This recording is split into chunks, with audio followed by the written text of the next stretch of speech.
The stars had never seemed so close, yet so foreign, as they did from the observation deck of the stellar dawn. Commander Zethkar pressed his scaled hand against the cool metal wall and watched the blue planet grow larger on the viewing screen. His yellow eyes studied the swirling white clouds and vast oceans with the practiced gaze of someone who had seen dozens of worlds just like this one. "Another primitive world," muttered his second-in-command, Officer Krettal, as she reviewed the scanning reports on her tablet. "The inhabitants haven't even left their home system properly. A few small colonies on nearby worlds, nothing impressive." Zethkar nodded slowly. In his 40 years of service to the Altarian Empire, he had conducted first contact with 17 different species. They were all the same. Young races who thought they were special, who believed they were alone in the galaxy until the great civilizations came to guide them. This world, which the inhabitants called Earth, would be no different. "Their technology levels?" he asked. "Basic spaceflight, simple energy weapons, crude computers. They split themselves into different nations and fight over resources. Very typical for a Stage 2 civilization." Krettal flicked her forked tongue, tasting the recycled air. "They should be grateful we found them before they destroyed themselves." The commander walked back to his command chair and settled his large frame into the specially designed seat. Around him, the bridge crew worked quietly at their stations. The Stellar Dawn was one of the newest ships in the Galactic Council fleet, equipped with the most advanced technology available. To these humans, it would seem like magic. "Open a channel to their largest settlement," Zethkar ordered. "We'll follow standard first contact protocol." Meanwhile, 300,000 kilometers away, Captain Jake Morrison was having the worst day of his military career. The coffee machine in Luna Base 7 had broken again. The new recruits kept asking stupid questions, and now his communication officer was telling him that someone was trying to talk to them from outside the solar system. "Sir, you need to hear this," said Lieutenant Amy Johnson, her voice tight with worry. She was young, maybe 25, with short brown hair and eyes that looked too serious for her age. "The signal is coming from approximately 2 million kilometers out, moving toward Earth." Morrison rubbed his tired face and walked over to her station. At 52, he had served in the Earth Defense Force for 30 years. He had fought in the Mars colonial wars, survived the Europa mining station disaster, and commanded 3 different bases. Nothing in his experience had prepared him for this moment. "Play it," he said. The voice that came through the speakers was strange, with clicks and hisses mixed in with words that sounded almost human. The translation software worked slowly, putting the alien words into English with a mechanical voice. "Greetings, newly evolved sapients of the third planet. We are representatives of the Galactic Council, the governing body of civilized species in this region of space. We have come to offer you guidance and protection as you take your first steps into the larger galaxy. Prepare your leaders for formal contact. We will arrive at your world in 72 of your hours." The bridge went silent. Morrison stared at the communication panel, feeling like the world had just shifted under his feet. First contact.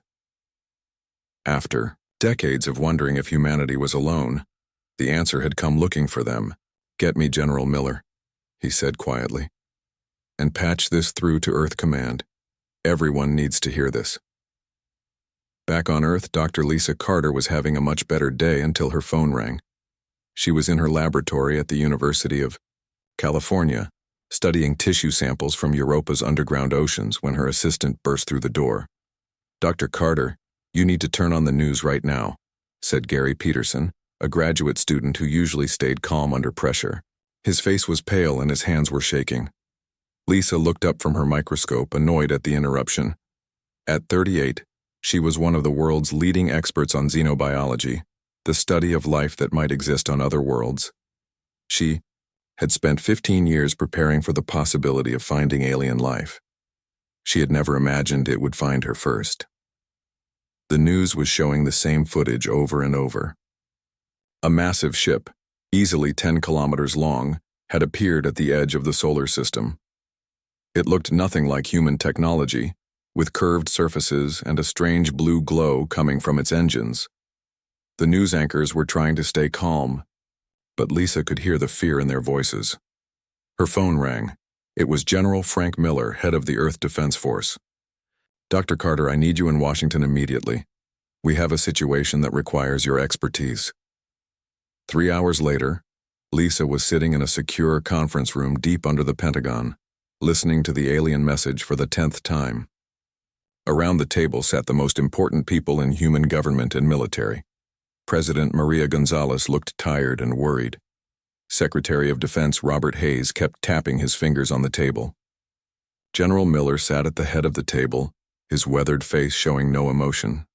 "They're treating us like children," said Claire Thompson, the Secretary of State.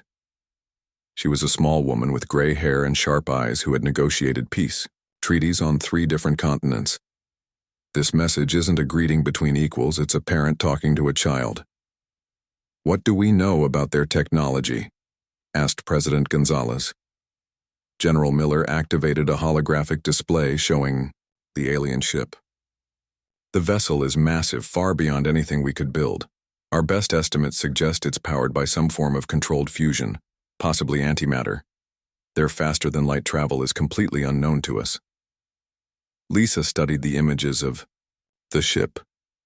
Something about its design bothered her, but she couldn't figure out what. The curves and proportions looked almost familiar, like something she had seen before but couldn't remember. "What about their biology?" asked the president. "From the voice patterns and what little we can detect through their transmissions, they appear to be reptilian in nature, larger than humans, possibly cold-blooded. Their technology suggests a highly advanced civilization, probably thousands of years older than ours." "Thousands of years," President Gonzalez leaned forward. "And they're offering to guide us?" Claire Thompson pulled out a tablet and read from her notes. "The translation software has been working on their full message. They're not just offering guidance. They want us to sign something called a Compact of Ascension. It would place Earth under galactic protection as a developing world." "What does that mean?" asked General Miller. "It means they want to make us their pets," said Thompson, her voice bitter. "Limited technology transfer, population controls, resource-sharing agreements. We would become a protected species in a galactic zoo." The room fell silent. Lisa felt a chill run down her spine. Humanity had dreamed of meeting other intelligent species for centuries. In every dream they had imagined equals, fellow explorers of the cosmos, not parents coming to take care of their children. "Do we have any choice?" asked President Gonzalez. General Miller's expression was grim. "Their ship could probably destroy every major city on Earth in a matter of hours. We have nothing that could even scratch their hull." "But they haven't threatened us," pointed out Thompson. "They seem to genuinely believe they're helping us." Lisa spoke up for the first time. "I'd like to request access to any biological samples we can get from them. Hair, skin cells, anything. If we're going to deal with these beings, we need to understand them better." "Agreed," said the president. "What's our response going to be?" General Miller stood up. "We follow protocol. We prepare for formal first contact. We listen to what they have to say, and we try to learn as much as possible about their intentions and capabilities." "And if we don't like what we hear?" asked Thompson. The general's smile was cold. "Then we find out how good their guidance really is." 2 days later, the alien ship entered Earth orbit. It was even more impressive up close, a massive structure that blocked out parts of the sun when it passed overhead. Smaller ships, each one larger than Earth's biggest space station, detached from the main vessel and took positions around the planet. The formal first contact took place in Geneva, in a hastily prepared conference center that had been swept for every possible security threat. Lisa sat in the observer section, surrounded by scientists and military officers from every major nation on Earth. In front of them, the human delegation waited nervously for their first face-to-face meeting with an alien species. The aliens arrived, in a ship that landed on the conference center's roof. They were impressive beings, standing nearly 3 meters tall with scales that shifted from green to gold in the light. Their leader, who introduced himself as Commander Zethkar, wore what appeared to be ceremonial armor decorated with symbols that meant nothing to human eyes. With him came Ambassador Velthara, a smaller alien with more delicate features and robes that seemed to be made of some kind of living fabric. She carried a device that projected holographic documents as she spoke. "People of Earth," Velthara began, her translated voice echoing through the conference room. "We welcome you to the Galactic community. Your species shows great promise, and we are here to help you take your place among the civilized worlds." She activated her device, and a three-dimensional map of the galaxy appeared above the conference table. Hundreds of star systems were marked in different colors, connected by glowing lines that represented trade routes and communication networks. "The galaxy is vast and can be dangerous for young species," the ambassador continued. "We have seen too many promising civilizations destroy themselves through war, pollution, or reckless expansion. The Compact of Ascension will protect you from these dangers while you grow and learn." Claire Thompson stood up. As Earth's lead negotiator, she had been chosen for her experience in difficult diplomatic situations. "Ambassador Velthara, we appreciate your concern for our welfare. However, we have some questions about the terms of this compact." The alien tilted her head, a gesture that somehow looked condescending even across species barriers. "Of course, young Claire. What would you like to know?" Lisa noticed the casual use of Thompson's first name. In diplomatic settings, such informality was usually either a sign of friendship or disrespect. She doubted it was friendship. "The compact mentions population controls," Thompson said. "What exactly does that mean?" "Your species reproduces very quickly," replied Velthara. "Too much growth too fast can lead to resource depletion and social collapse. We would help you maintain sustainable population levels. And the technology sharing provisions? We would provide you with clean energy, basic medical advances, and improved food production. In exchange, your world would contribute raw materials and research data to the galactic community." Thompson glanced at her notes. "The compact also mentions something called developmental oversight. Could you explain that?" Commander Zethkar spoke for the first time, his deep voice rumbling through the translator. "Your species is very young, Ambassador Thompson. You still fight wars over resources that are abundant elsewhere in the galaxy. You damage your environment for short-term gains. Developmental oversight means that more experienced species would guide your major decisions until you mature." Lisa felt her anger rising. The alien's tone was the same one she might use when talking to a particularly slow student.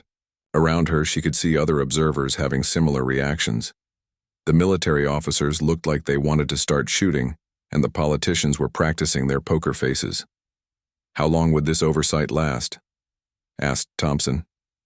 "Usually, between 500 and 1,000 of your years," said Velthara casually. "It depends on how quickly your species adapts to galactic standards." 1,000 years. Lisa did quick math in her head. Assuming normal human generations, that meant 40 generations of humans would live and die under alien supervision.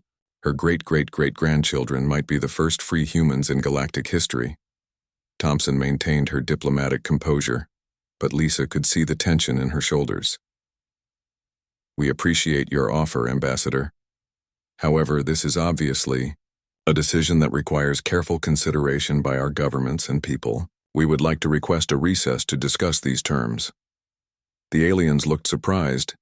Lisa realized that they had expected humanity to accept immediately, grateful for the chance to join galactic civilization on any terms. "Of course," said Velthara, after a moment. "How much time do you require?" 72 hours, said Thompson. "Very well. We will wait for your response."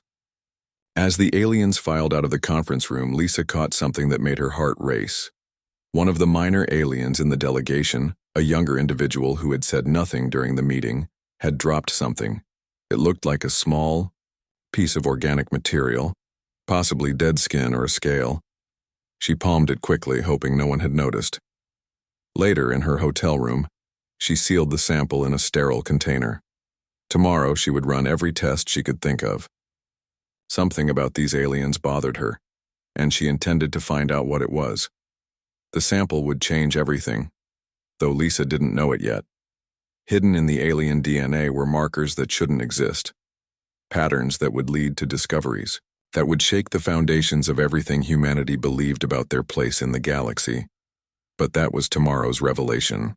Tonight, Lisa stared out her hotel window at the alien ships hovering in the sky and wondered what kind of future humanity was walking into. Dr. Lisa Carter had never felt her hands shake while handling a microscope, but they were shaking now. The alien tissue sample sat under the lens magnified 400 times, and what she was seeing made no sense at all. She had been studying it for 6 hours straight, running test after test, and each result was more impossible than the last. The DNA structure was familiar, too familiar. The base pairs followed patterns she recognized, patterns that existed in every living thing on Earth. But there were additions, modifications that looked artificial. It was as if someone had taken normal DNA and improved it, like a mechanic, upgrading an engine. Her assistant Gary Peterson walked into the lab carrying 2 cups of coffee. He looked as tired as she felt. "Any luck with the alien sample?" he asked. Lisa leaned back in her chair and rubbed her eyes. "Gary, what would you say if I told you this DNA looks like it came from Earth?" "I'd say you need more sleep," Gary replied, handing her a coffee cup. "You've been in here since yesterday morning." "I'm serious. Look at this." Lisa pulled up the analysis on her computer screen.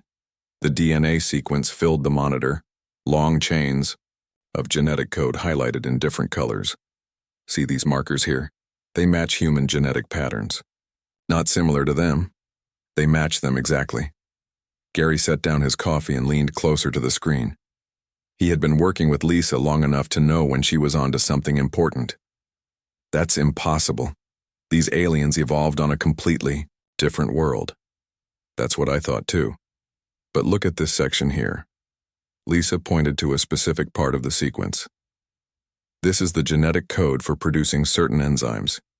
It's identical to what we find in human liver cells. And here, this section controls brain development. It's the same pattern we see in humans, just with extra parts added on." "Maybe it's convergent evolution," Gary suggested. "Similar environments producing similar results." Lisa shook her head. "Convergent evolution explains why sharks and dolphins have similar shapes. It doesn't explain identical genetic sequences." "Gary, what I'm looking at suggests these aliens and humans share a common ancestor." "How is that possible?" Before Lisa could answer, her secure phone rang. The caller ID showed General Miller's number. She answered immediately. "Dr. Carter, I need you to pack your equipment and meet me at Andrews Air Force Base in 2 hours. We're going to Turkey." "Turkey?" "General, I'm in the middle of important analysis of the alien tissue sample. Bring your analysis with you. Professor Sam Rodriguez has found something at an archaeological site that requires your expertise. This is classified at the highest level." Lisa hung up and looked at Gary. "Pack everything, we're going on a trip." 3 hours later, Lisa was on a military transport plane flying over the Atlantic Ocean. Sitting across from her was Professor Sam Rodriguez, a man in his 60s with gray hair and excited eyes. She had read his work on ancient civilizations but had never met him in person. "Dr. Carter, what I'm about to show you will change everything we think we know about human history," Sam said, raising his voice over the noise of the aircraft. "Engines. We've been excavating at Göbekli Tepe for 3 months using new ground-penetrating radar that the military lent us. What we found shouldn't exist." "What do you mean?" Sam pulled out a tablet and showed her photos of stone structures, deep underground. The stones were covered with symbols that looked nothing like any ancient writing Lisa had ever seen. But something about the patterns made her think of the DNA sequences she had been studying. "We found chambers that are at least 15,000 years old, maybe older. The construction techniques are far beyond what ancient humans should have been capable of. But that's not the strangest part." "What's the strangest part?" "We found technology, Dr. Carter. Crystalline structures that respond to human touch. When our team members put their hands on them, they light up and project images." Lisa felt a chill run down her spine. "What kind of images?" "Star maps. Detailed charts of our galaxy showing the locations of inhabited worlds. the same worlds that the aliens claim as their homeworlds. The plane began its descent into Incirlik, airbase in Turkey. Lisa stared out the window at the landscape below, her mind racing with possibilities. Ancient humans with advanced technology, aliens with human-like DNA, star maps showing alien worlds. None of it made sense individually, but together they suggested something incredible. The archaeological site was a 3-hour drive from the airbase. Lisa spent the journey in the back of a military jeep, bouncing over rough roads while Sam explained what his team had discovered. The official excavation of Göbekli Tepe had revealed stone circles that were over 11,000 years old, making them older than Stonehenge or the Egyptian pyramids. But the new discoveries went much deeper. The chambers we found are completely sealed, Sam explained. No signs that anyone has been inside them for thousands of years, but the technology inside is still functional. How is that possible? I don't know, but I have a theory that you're not going to like. They arrived at the site just as the sun was setting. The excavation looked like a combination of archaeological dig and military operation. Armed guards patrolled the perimeter while scientists worked under bright floodlights. In the center of the site, a steel structure had been built over a large hole in the ground. General Miller was waiting for them at the entrance to the underground chambers. Dr. Carter, Professor Rodriguez, welcome to the discovery that's going to give me nightmares for the rest of my life. They descended into the earth through a series of tunnels carved from solid rock. The walls were smooth, too smooth for ancient tools. Emergency lighting had been strung along the ceiling, casting strange shadows on the stone surfaces. The main chamber was vast, easily 50 meters across and 20 meters high. The walls were covered with the same symbols Sam had shown her in the photos, but seeing them in person was completely different. The symbols seemed to glow faintly in the artificial light, and Lisa could swear she could almost read them, as if the meaning was hidden somewhere in her memory. In the center of the chamber stood a collection of crystalline structures, each one about 2 meters tall and perfectly transparent. They looked like they had been grown rather than carved, with smooth surfaces that reflected the emergency lights in beautiful patterns. "Go ahead," said Sam. "Touch one of them." Lisa approached the nearest crystal cautiously. It looked fragile, like it might shatter if she breathed on it wrong.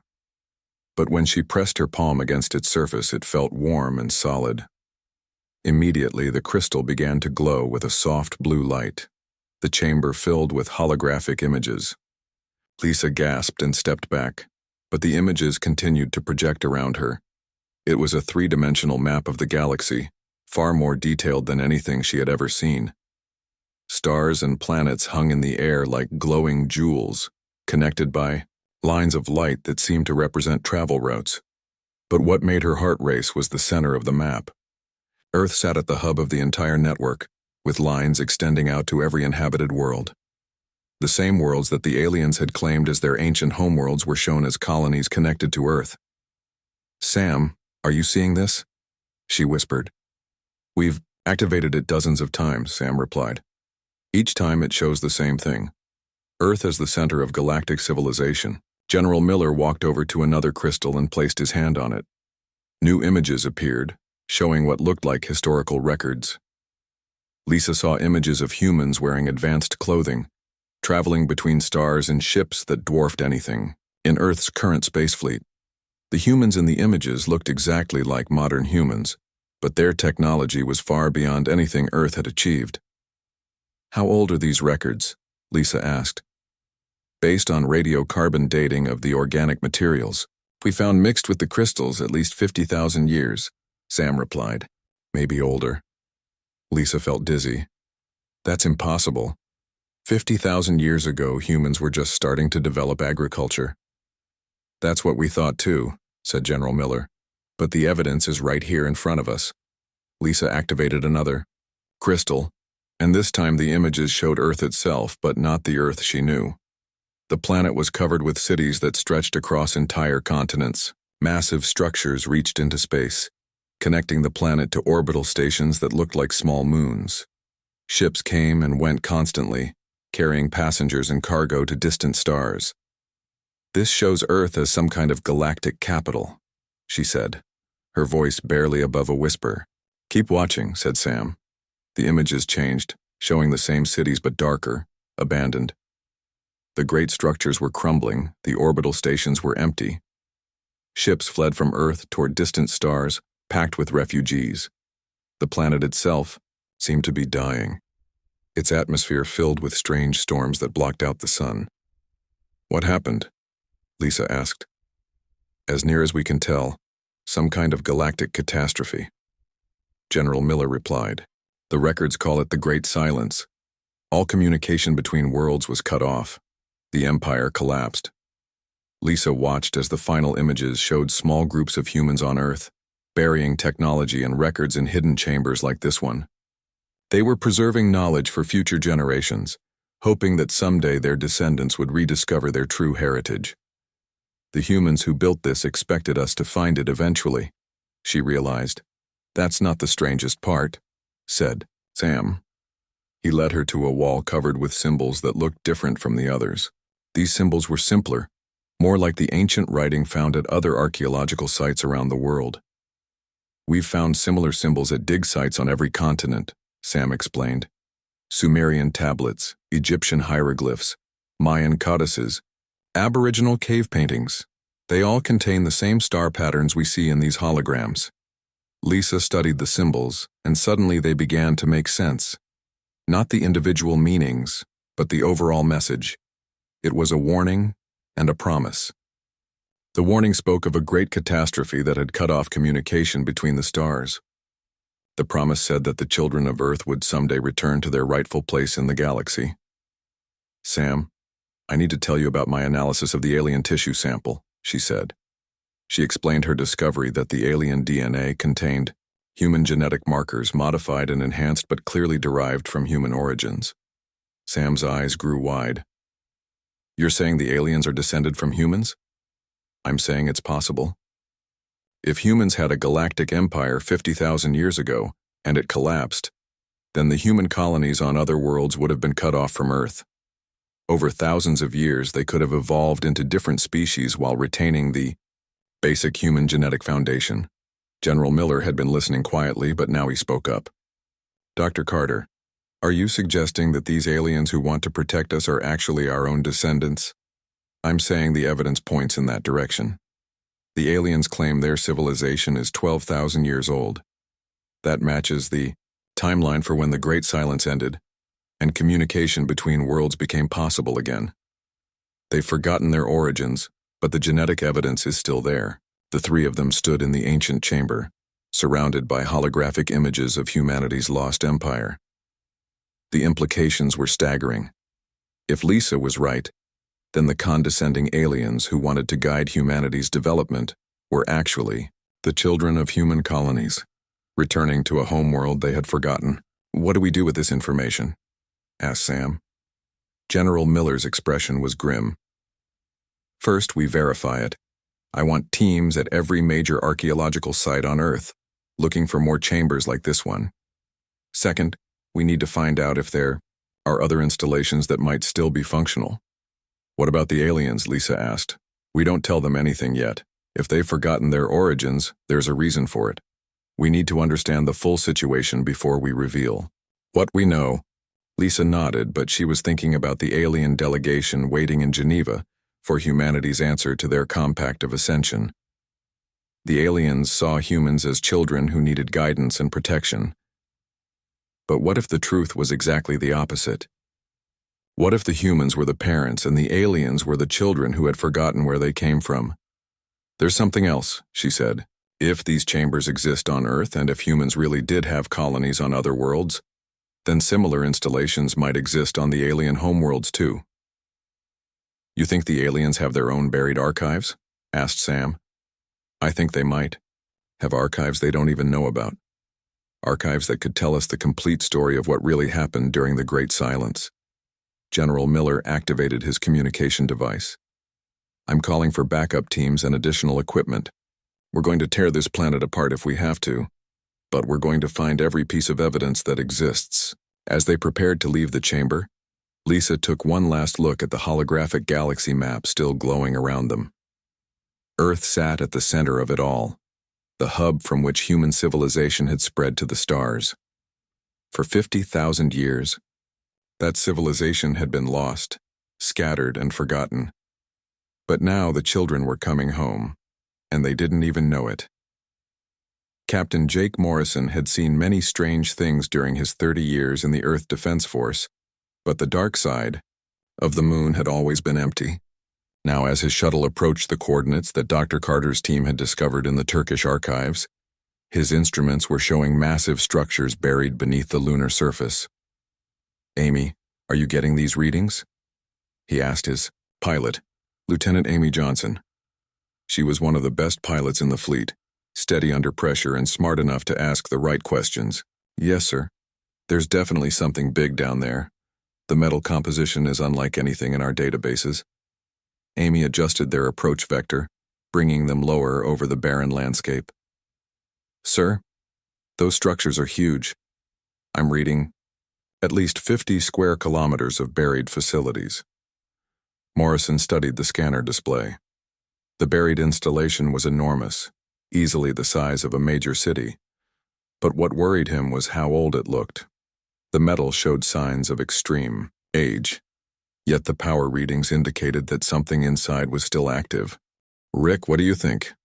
Morrison asked his engineer, Sergeant Rick Davis. Rick was a quiet man who understood technology better than anyone Morrison had ever worked with. "Captain, I've never seen alloys like this. The metal appears to be self-repairing and designed to last for thousands of years. Whatever this place is, it was built to survive." Their shuttle touched down near what appeared to be an entrance, though it looked more like a natural cave formation. Morrison and his team suited up and stepped out onto the moon's surface.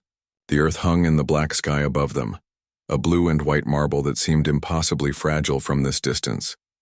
The entrance was definitely artificial once they got close. The walls were too smooth, the angles too perfect. But what made Morrison's heart race was the symbol carved above the opening.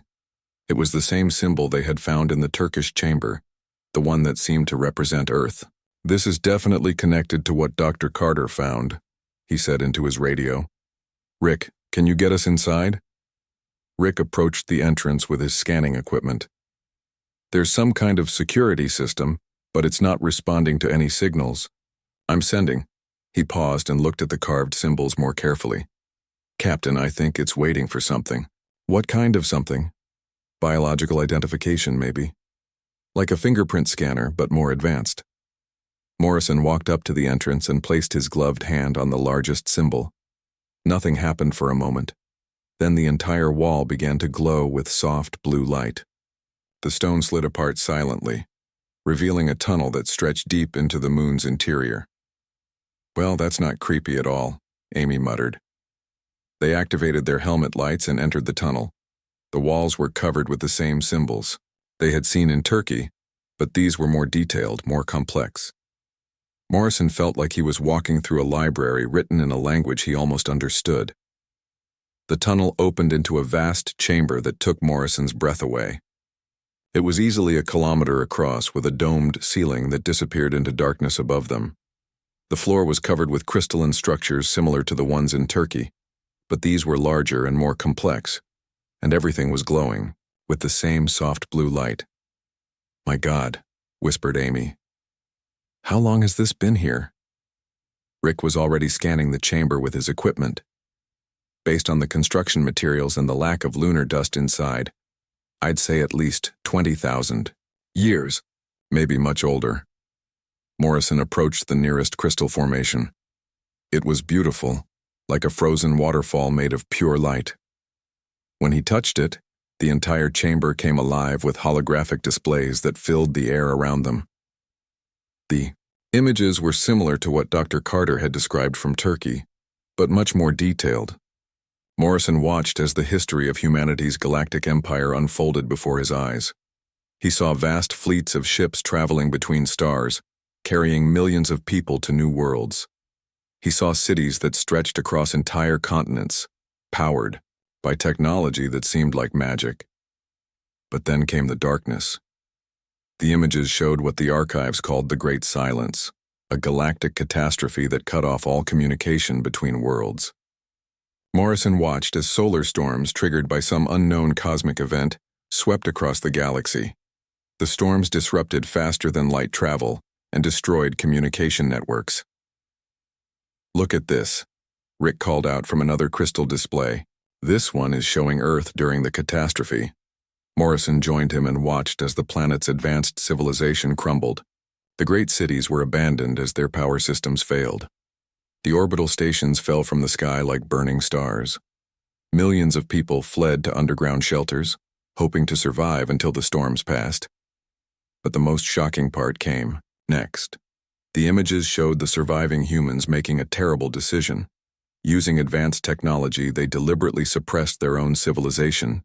They buried their knowledge in hidden archives and allowed their surface societies to forget their true heritage. They chose to go backward, Morrison realized. They decided to start over rather than risk extinction. Amy was studying another display that showed the other worlds of the former empire. "Captain, look at this. The human colonies on other planets made different choices." The hologram showed dozens of worlds where human settlers had survived the Great Silence. Cut off from Earth and each other, they had adapted to their new environments in different ways. Some had modified themselves genetically to survive on harsh worlds. Others had developed new technologies to replace what they had lost. Over thousands of years, these isolated human populations had evolved into different species. Morrison watched as the descendants of human colonists slowly changed, developing new physical characteristics and abilities suited to their alien environments. "Rick, are you recording all of this?" Morrison asked. "Every second, Captain, but there's something else you need to see." Rick led them to a massive wall display that showed the current galaxy. This appears to be a real-time map of galactic civilization. The display showed hundreds of inhabited worlds, connected by trade, routes, and communication networks. But what made Morrison's blood run cold was the recognition. The worlds shown on this ancient map were the same worlds that the alien delegation had claimed as their homeworlds. "There are descendants," he whispered. "The aliens aren't advanced beings who evolved on distant worlds. They're humans who forgot where they came from." The implications hit him like a physical blow. The condescending aliens who wanted to guide humanity's development were actually the children of human colonies, returning to a homeworld they had forgotten. They saw Earth as a primitive world because they had no memory of their own origins. Amy was examining another section of the display. "Captain, this shows current fleet movements. The alien ships aren't just exploring, they're part of a larger pattern." Morrison joined her and studied the tactical display. The aliens had ships positioned throughout the galaxy, all moving according to some grand strategy. But the strategy seemed to center on Earth, as if the planet held some special significance that even the aliens didn't understand. "They're following programmed routes," Rick realized. "Look at these navigation patterns. The alien ships are using flight paths that were established 50,000 years ago." "You mean they're still following ancient human navigation protocols?" "Exactly. Their computers contain ancient programming that guides them back to Earth even though they don't know why." Morrison felt a chill that had nothing to do with the moon's cold vacuum. The aliens weren't just returning to Earth by chance. They were being drawn here by programming that had been embedded in their systems for thousands of years. Ancient humans had built a recall system that would eventually bring all their scattered children home. But the children had forgotten who they were, and they no longer recognized their parents. The team spent the next 6 hours exploring the lunar facility. They found archives containing the complete history of humanity's galactic empire, technical specifications for technologies far beyond current human understanding, and most importantly, the locations of similar facilities on every world that had once been part of the human empire. In the deepest section of the facility, they discovered something that changed everything. It was a communication array, dormant for thousands of years but still functional. According to the archives, similar arrays existed on every former human world, hidden and waiting to be reactivated. "Rick, can you bring this online?" Morrison asked. "I think so, But Captain, if I activate this thing, it's going to send a signal to every hidden facility in the galaxy. That might wake up systems that have been sleeping for thousands of years. Morrison thought about the alien delegation, waiting in Geneva for humanity's answer to their compact of ascension. He thought about the condescending way they spoke to humans, treating them like children who needed guidance. And he thought about the truth hidden in these ancient archives. Do it, he decided.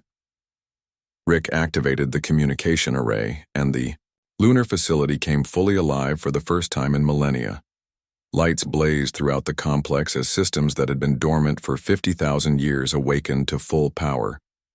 The communication array sent out a pulse that Morrison felt rather than heard, a signal that traveled faster than light to every corner of the galaxy. The response was immediate and overwhelming.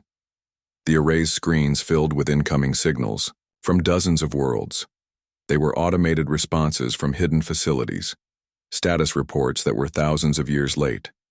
The facilities had been waiting patiently for a signal from Earth, maintaining themselves and preserving their knowledge, until their creators' descendants were ready to reclaim their heritage. But the most shocking discovery came from the navigation display. As the ancient systems came online, Morrison watched as alien ships throughout the galaxy began changing course. Their navigation computers, still running on ancient human programming, recognized the signal as a recall order from Earth. "Captain," Amy said, her voice tight with worry, "the alien ships around Earth are responding to our signal. Their courses are changing." Morrison looked at the tactical display and felt his stomach drop. The alien ships that had been maintaining polite positions around Earth were now moving into defensive formations. Their ancient programming was interpreting the signal as an emergency recall, and they were preparing to defend Earth against whatever threat had triggered the alert. "Rick, can you shut it down?" "Too late, Captain. The signal has already reached the edge of the galaxy. Every hidden facility out there is now active and responding." Morrison watched as the galaxy awakened to humanity's true heritage. Hidden archives on dozens of worlds were powering up, revealing the truth to alien civilizations that had forgotten their origins.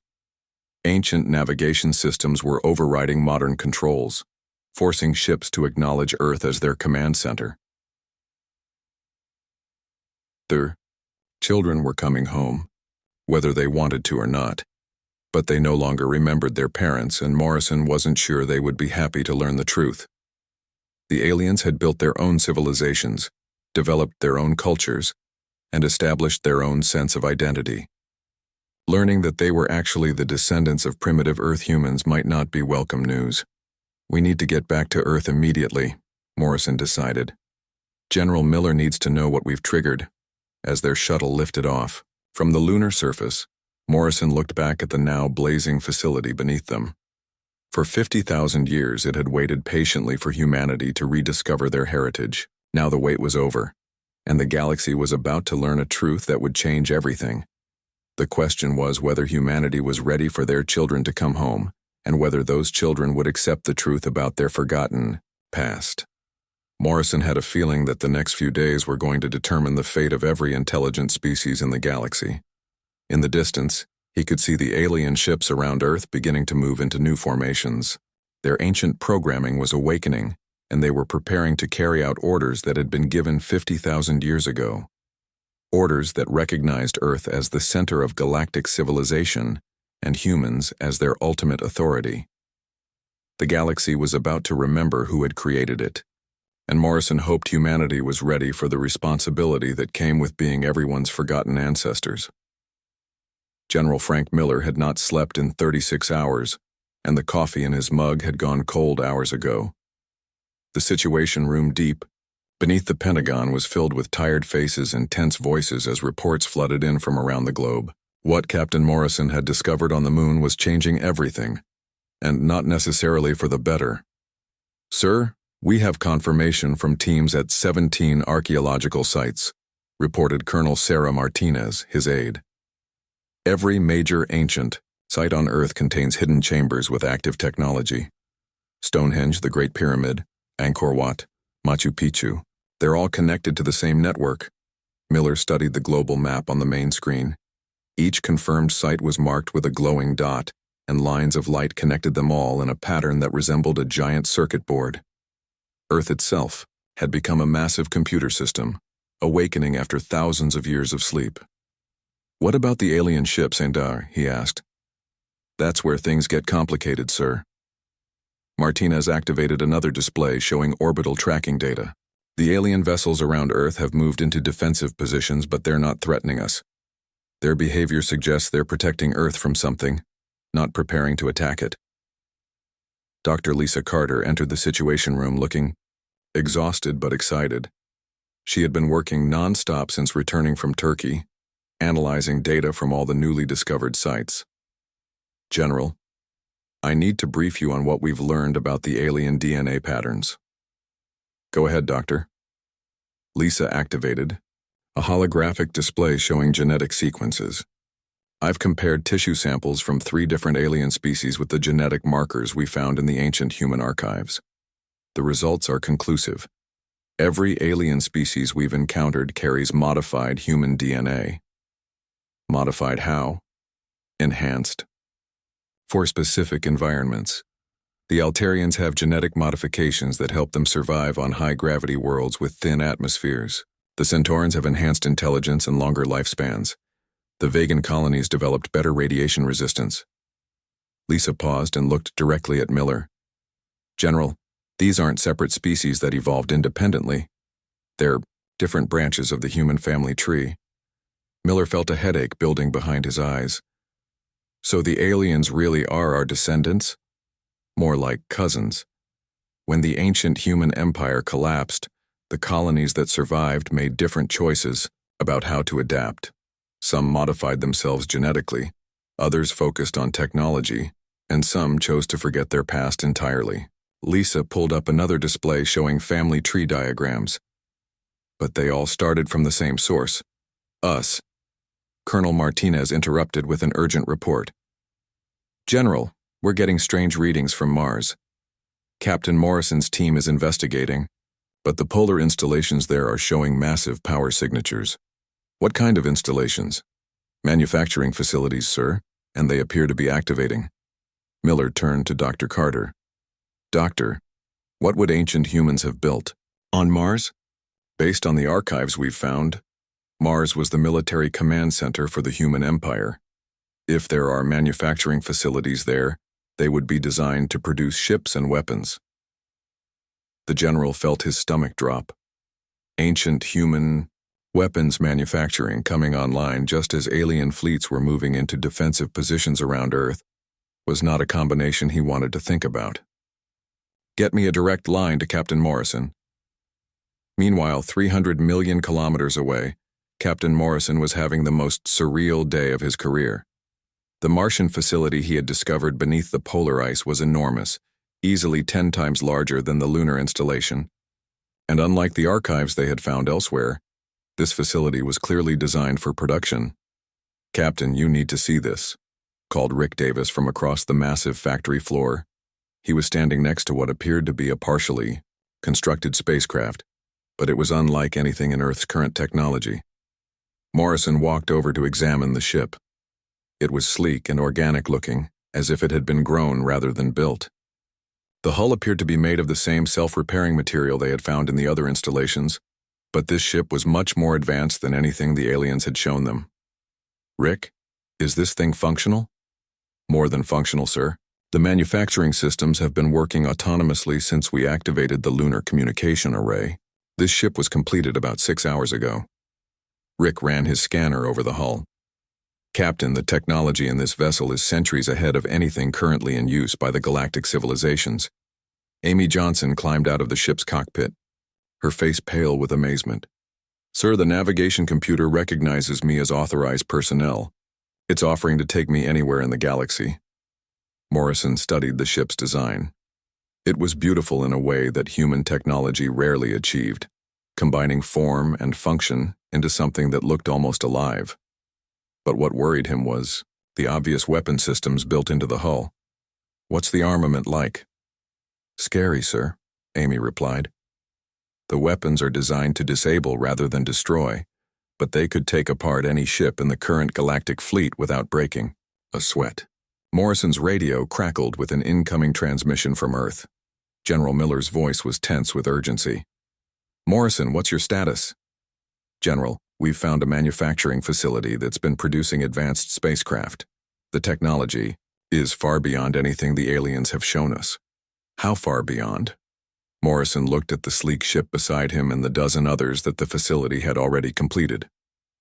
"General, if this is typical of ancient human technology, then our descendants have been playing with toys for the last 50,000 years. Back on Earth, General Miller was dealing with a crisis that seemed to grow worse by the hour. The alien delegation in Geneva had become increasingly agitated as their ships responded to signals they didn't understand. Ambassador Velthera had demanded an emergency meeting, and her tone suggested she was no longer interested in being diplomatic. President Maria Gonzalez sat at the head of the emergency cabinet meeting, looking like she had aged 10 years in the past 2 days. "General, explain to me how we went from being offered protection by advanced aliens to discovering that we're actually their long-lost ancestors." "Madam President, the evidence is overwhelming. The genetic analysis, the archaeological discoveries, the ancient archives. Humanity had a galactic empire 50,000 years ago.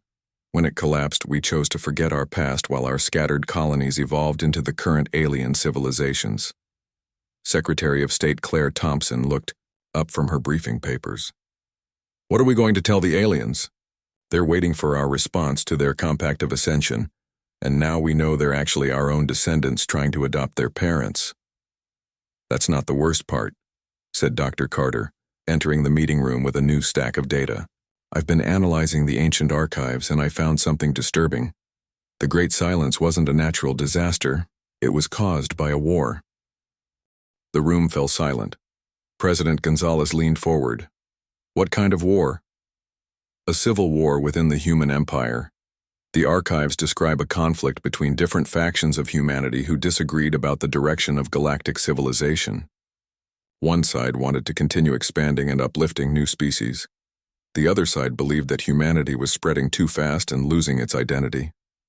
Lisa activated a holographic display showing the final years of the ancient empire. "The war lasted for decades and devastated entire star systems. In the end, both sides triggered the solar storms that caused the Great Silence, hoping to reset galactic civilization and start over." General Miller studied the historical records with growing dread. "Doctor, are you saying that ancient humans deliberately caused the collapse of their own empire?" "That's exactly what I'm saying. And according to these records, they built safeguards into all their technology to prevent their descendants from making the same mistake." "What kind of safeguards?" Lisa pulled up another section of the archives. "Automatic systems that would activate if galactic civilization ever reached the same level of development that led to the original war. The recall signal that Captain Morrison triggered wasn't just a communication system. It was a reset protocol designed to bring all human descendants back under Earth's control before they could repeat history." The implications hit everyone in the room at the same time. The ancient systems weren't just awakening to reunite the human family. They were activating to prevent another galactic civil war, and they were designed to use force if necessary. "General Miller," President Gonzalez said quietly, "are you telling me that our ancestors built a doomsday device that we've accidentally triggered?" "More like a control system, Madam President.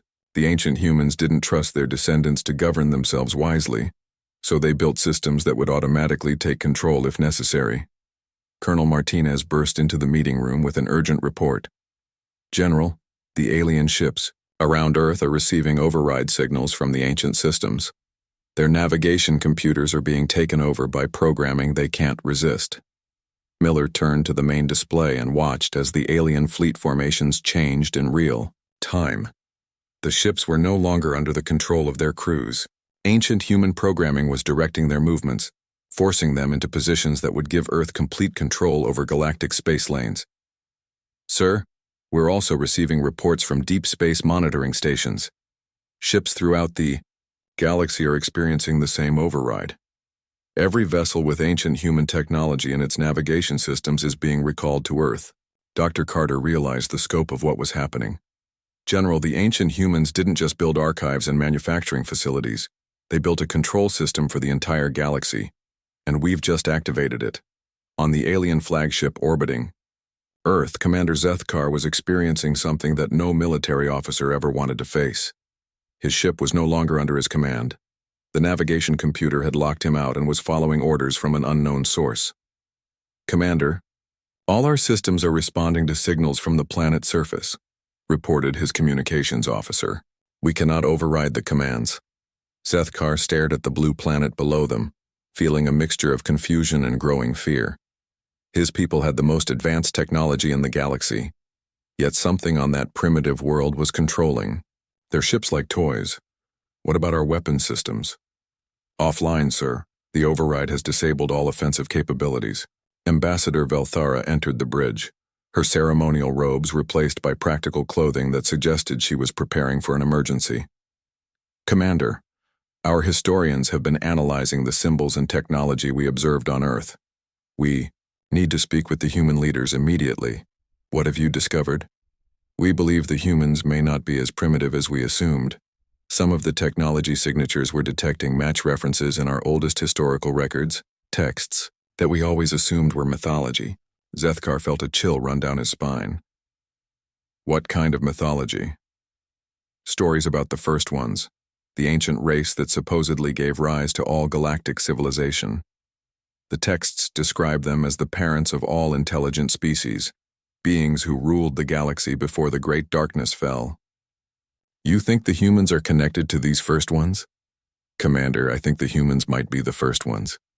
Back on Earth, General Miller was coordinating the most complex military and diplomatic situation in human history. Ancient systems were awakening across the planet. Alien fleets were being forced into submission by their own technology, and somewhere in the galaxy, manufacturing facilities were producing weapons that could reshape the balance of power. "General," Captain Morrison's voice came through the communication system, "we've found something else on Mars. The facility here contains records of other facilities throughout the galaxy, hidden installations on every world that was part of the ancient human empire."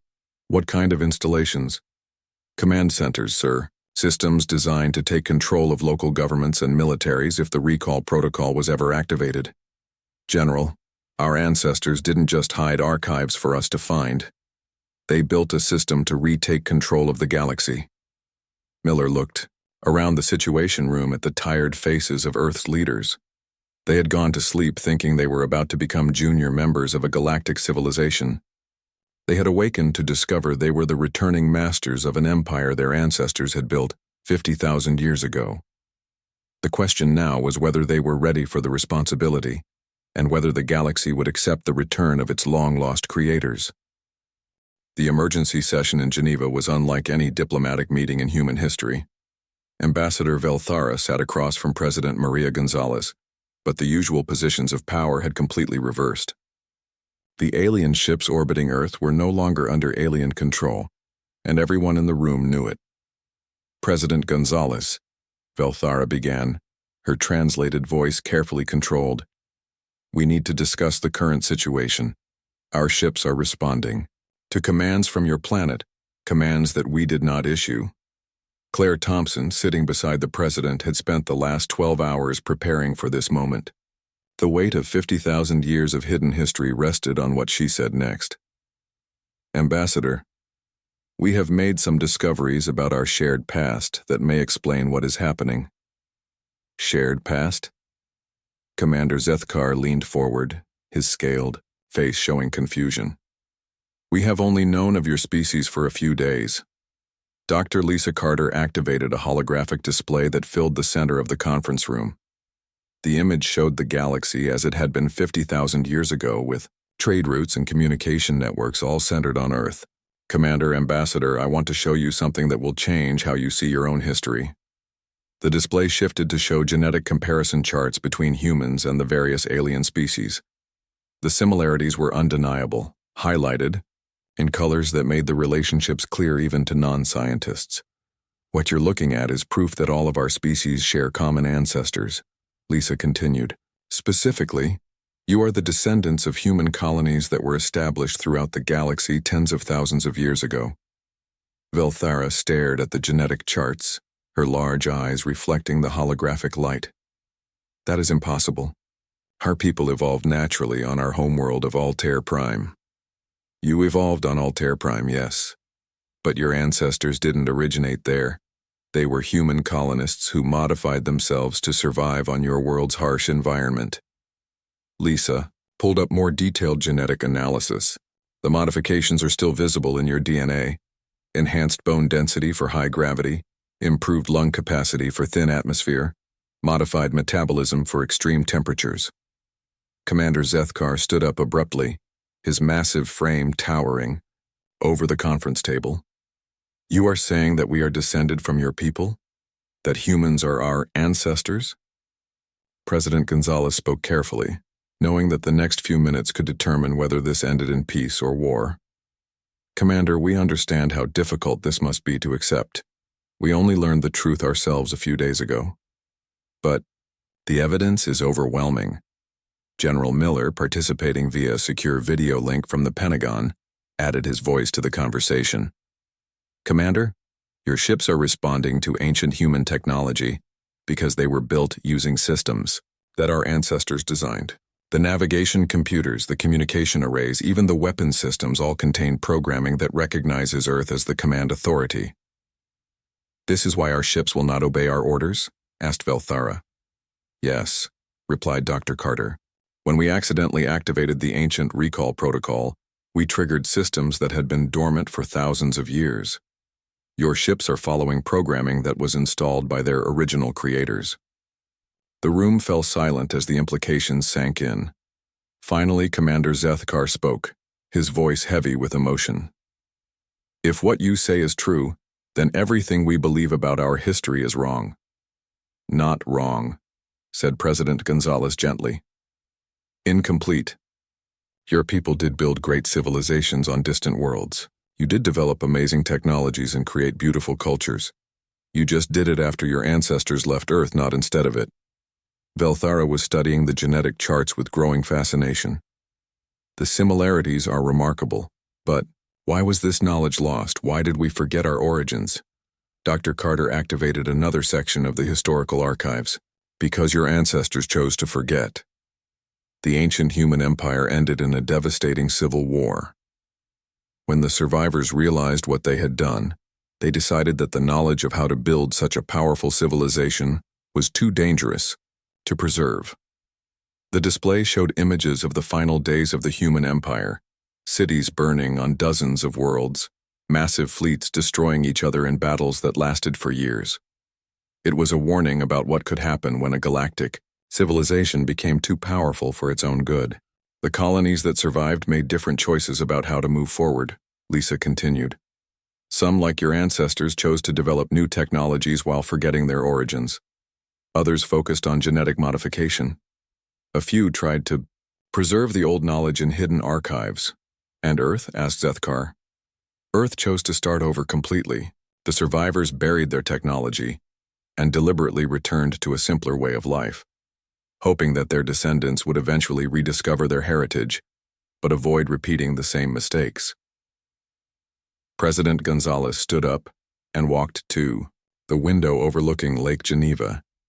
The alien ships were visible in the sky above, no longer threatening but waiting for direction they didn't understand. Ambassador, Commander, we face a choice, she said, turning back to face them. The ancient systems that are now controlling your ships were designed to prevent another galactic civil war. They can force unity, but that's not the kind of galaxy any of us want to live in. What do you propose? Asked Velthara. Partnership. Not the kind of relationship you originally offered us, where Earth would be a protected junior member, and not the kind where Earth uses ancient technology to dominate the galaxy. Something new. Claire Thompson activated a new display showing a proposed governmental structure. We're calling it the New Galactic Confederation, a voluntary alliance where Earth serves as first among equals, helping to coordinate galactic civilization, but not ruling it. Commander Zethkar studied the proposal. And the ancient control systems? General Miller answered from the video screen. We shut them down, all of them. The recall protocols, the override systems, the automated manufacturing facilities. We dismantle the tools that our ancestors built to control their descendants. But, added President Gonzalez, we preserve the knowledge, the archives, the historical records, the scientific advances. We share all of it freely with everyone, so that no one can claim ignorance of what happened before. Velthara was quiet, for a long moment, processing everything she had learned. You would give up the power to control the galaxy in order to gain our willing cooperation? Yes, said the president simply. Because forced cooperation isn't really cooperation at all. And because we've learned what happens when one group tries to control everything, Dr. Carter added, there's something else you should know. The ancient archives contain information about other galaxies, other civilizations beyond our own. If we work together, we could explore regions of space that no one has ever seen before. The idea hung in the air like a promise. Instead of fighting over the ruins of an ancient empire, they could build something entirely new. Instead of being bound by the mistakes of the past, they could choose a different future. Commander Zethkar sat down slowly, his expression thoughtful. There would need to be safeguards, ways to prevent another civil war without resorting to the old control systems. Agreed, said President Gonzalez. Transparent governance, shared decision-making, and most importantly, education. Everyone needs to know the true history of galactic civilization, so they can recognize the warning signs if we start down the same path again. Over the next several hours, they worked out the basic framework of the new Galactic Confederation. Earth would serve as the coordination center, using its ancient archives and communication networks to help maintain contact between member worlds. But decisions would be made by consensus, and any world could choose to leave the Confederation if they disagreed with its direction. The ancient control systems would be gradually shut down, but the shutdown would happen openly, with representatives from every member species present to verify that Earth was really giving up its ability to dominate the galaxy. As the meeting concluded, Captain Morrison's voice came through the communication system from Mars. General Miller, the manufacturing facilities here have completed production of 50 new exploration vessels. They're designed for long-range missions beyond the galaxy. Excellent timing, Captain, replied the general. I think we're going to need them. 3 months later, Dr. Lisa Carter stood on the observation deck of the exploration ship New Horizon, watching as the galaxy's edge grew larger on the viewing screen. Around her, a mixed crew of humans and aliens worked together, preparing for humanity's first journey beyond their home galaxy in 50,000 years. The bridge crew included Amy Johnson as chief pilot, Rick Davis as chief engineer, and surprisingly, Commander Zethkar as military advisor. The former alien commander had volunteered for the mission, saying that he wanted to see what lay beyond the boundaries of the old empire. Dr. Carter called out the ship's communication officer, a young Centauran named Kethro. We're receiving the final status reports from the Galactic shutdown operations. Lisa walked over to review the reports. Across the galaxy, the ancient control systems were being systematically deactivated. It was a massive undertaking requiring cooperation between dozens of species who had only recently learned they were all related. How many systems remain active? She asked. Just the essential ones, Doctor. Navigation beacons, communication, relays, and the historical archives. Everything else has been shut down or placed under multi-species control. Through the ship's communication system, she could hear reports from other exploration vessels. Humanity's children were spreading out again, but this time, they were going together, as a family that remembered its shared heritage. Amy, take us.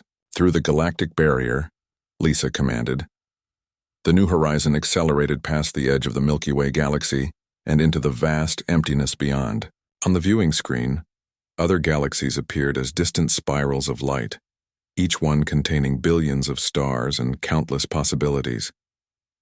Behind them, the galaxy they had left was finally at peace. The children had come home, learned the truth about their origins, and chosen to build something better than what had come before. Earth was no longer the center of a controlling empire, but the heart of a family that was ready to explore the universe together. Dr. Carter, said Amy, from the pilot station, sensors are detecting artificial structures in the Andromeda galaxy. It looks like we're not the only ones who figured out how to travel between galaxies. Lisa smiled and settled into her command chair. Well then, let's go introduce ourselves. But this time, let's start with the assumption that we're all family, even if we don't know it yet. As the New Horizon and its escort fleet set course for Andromeda, Lisa thought about the long journey that had brought them to this moment. Humanity had risen to rule the galaxy once before, fallen into civil war, and chosen to forget their power rather than risk destroying everything they had built. Now they had risen again, not as conquerors but as the elder siblings in a family that spanned the stars. The galaxy had seen Earth as new, but they had always been the first to rise. And now together with their descendants, they were ready to rise once more and reach for the stars beyond their wildest dreams. The universe was vast and full of wonders, and for the first time in 50,000 years, the children of Earth were ready to explore it as one united family. The age of empire was over. The age of exploration had begun,